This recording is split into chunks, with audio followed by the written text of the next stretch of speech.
Chapter 4 Selection Techniques.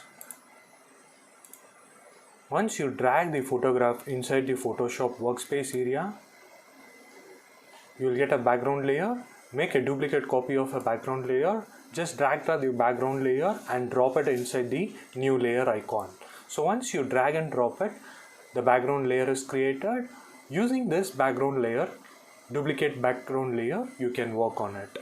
You can use different selection techniques, like you can use quick selection tool or magic wand tool, or you can use pen selection as well, or magnetic tool.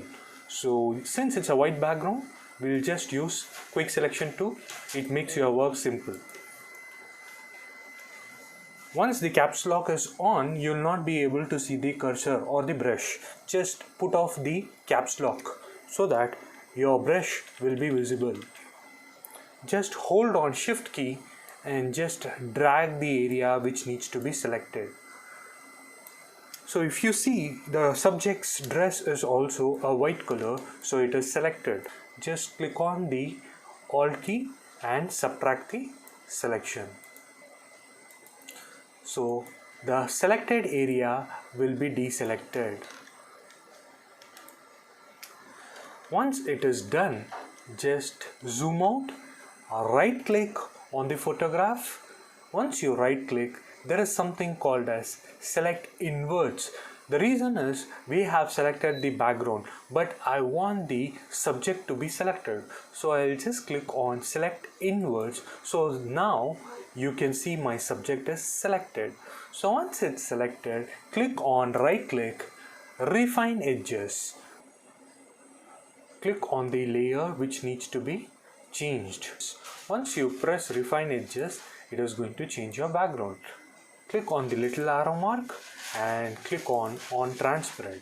When you click on transparent, the background layer will get visible. So now what you can do is right click, refine edges, just take the brush, erase on the hair, on the edges of the hair. So once you erase the edges of the hair, it will get erased. So you have a nice smooth edges around the subject's hair. If you find any sharp edges near the body, you can just go near the body shoulder and you can just erase the edges.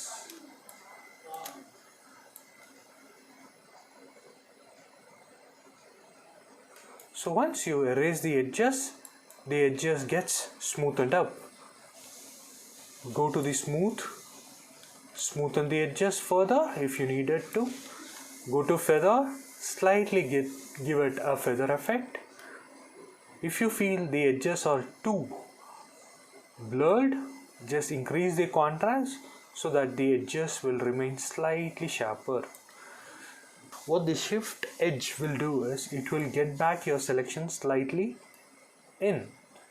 So just give a minimum number and click on decontaminated colors and hit OK.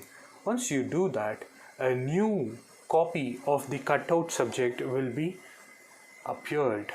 So now you have a beautiful cutout on the subject. If you find any kind of problem with the edges, just click on the brush, make sure foreground and background color is black and white. Make sure your background color is black and erase the unwanted areas. Just give the finishing touch. So if you feel the hair is not that great, go to the flow or opacity. Just reduce your opacity. Just play very slightly so that the hair will get disappeared. So this is how you can use selection tools to change the background.